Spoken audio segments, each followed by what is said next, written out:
Headliner Nation, what it do, baby? It's your boy Big Mac. Yo, I'm back again with the Friday Flyers. Check it out. It's playoffs, baby. We here. I'm gonna bring you the Friday Flyers so you can get ahead of the waiver wire and compete and win and totally dominate this playoff series and bring home that championship. So without further ado, let's get to it. All right, check it out. Again, like I said, this is the start of the playoffs, baby. Playoffs? Don't talk about playoffs. You kidding me? Playoffs? So the first guy up I want to talk about is Pierre Strong. So listen, we know Ramondre, he's banged up right now. Damien Harris, they talking like he might be back this week. Not real sure. But the thing is, we all know Bill Belichick, or Bill Belichick. That's a whole nother video for another day. But at any rate, listen, Bill likes to mix it up a little bit, right? So he gave Pierre, the majority of the carries last week. Week 14, he had 5 rushes for 70 yards and a tub. Also 2 targets and 20 yards. So it came out to be like 17 points PPR in your PPR standards, right? Check it out. That's pretty decent. So if there is a situation where Damien Harris doesn't play and he gets the bulk of the carries, yo, you got a lottery ticket going into the playoffs. You know what I'm saying? Because Ramondre is going to be out for a while. Hey, might as well throw a flyer on this guy. And who knows, man. But Pierre Strong, he looked strong. Pun intended. I mean, he ran the rock well. You know, he's a young back. And, Bill and the crew, they really like him. That's why they drafted him. They actually got a good stable of backs right now. But at any rate, Pierre Strong, if he's out there on your waiver wire, go pick him up. All right, next guy up I want to talk about is Jeff Driscoll.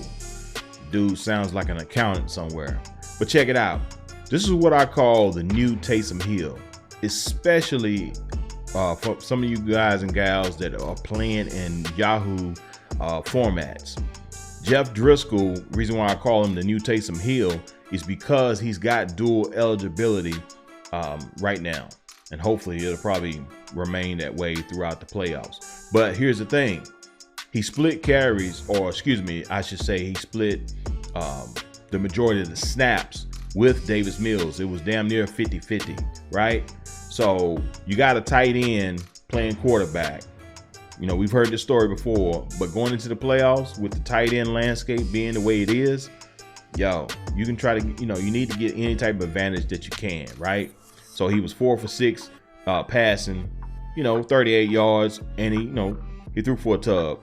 Nothing to write home to your mom about or anything like that, but it's just the upside, the potential that he could bring at the tight end position. Again, especially if it's in the Yahoo formats. I know it's definitely on Yahoo. Not sure about ESPN or in these other formats right now.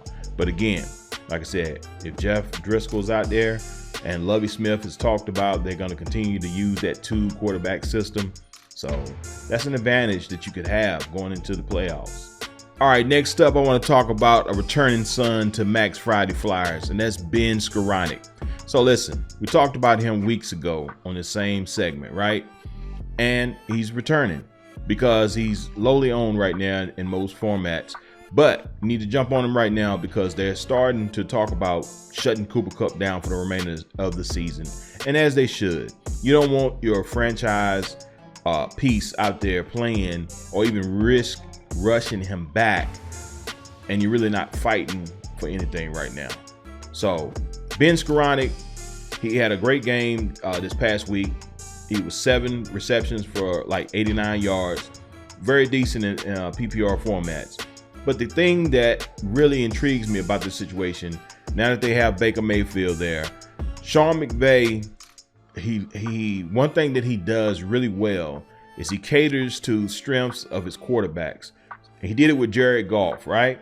He simplified the game plan, and that's what he did with Baker Mayfield this past week. He simplified it enough to where everything was it ran smooth. Baker Mayfield is not going to throw downfield. We all know that. He's never done it. Here and there, he might take a few shots. But mainly, he tries to attack underneath the zone. And so he's got to, do that in order to keep the defense honest. So Ben Skowronek is one of those key components within this offense that's going to get targeted and be able to be one of those zone busters, so to speak, along with Tyler Higbee.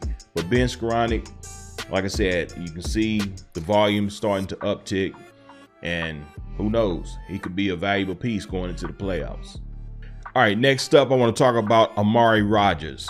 So listen, Houston, I guess they're finally starting to use Amari like Green Bay should have used him. He's basically like a utility type player, a hybrid, so to speak. And especially right now, that's a guy that they can benefit from, right? With the running game the way it is, Dameon Pierce, he's going to be out multiple weeks. Rex Burkhead, he is what he is. He's serviceable, but you're not going to really depend on Rex Burkhead being a bell cow, so to speak. So they're going to have to accentuate the run in some form of fashion. Well, Amari Rogers is a type of guy, like I said, a hybrid type that they'll be able to use on end rounds and things of that nature, along with this 2-quarterback system that I spoke of previously with Jeff Driscoll. But now you got Cooks, you got Nico Collins, you got both of those guys banged up. You got Chris Moore out there, which I told you on last week. So if you guys picked him up, you probably benefited from that, right? But here's the thing. They don't really have a lot of bodies that they can just throw out there and be effective. Amari Rogers came out and he had 5 targets for 57 yards. It's pretty decent, but he had a couple rushes. Not a lot of yards, but again, like I said, I think they're going to start using him in multiple ways to try to keep the defense honest. So again, he's a flyer. If you got room on your bench, just stash him away. Like I said, he could be beneficial going forward. All right, guys, that's the Friday Flyers. Yo, check it out. Everybody, I want to wish y'all good luck. I know y'all going to do the daggone thing because y'all follow Headliner Nation. You're a part of Headliner Nation. And all we do is win, just like DJ Khaled said, baby. So listen, as always, peace, blessings, salute.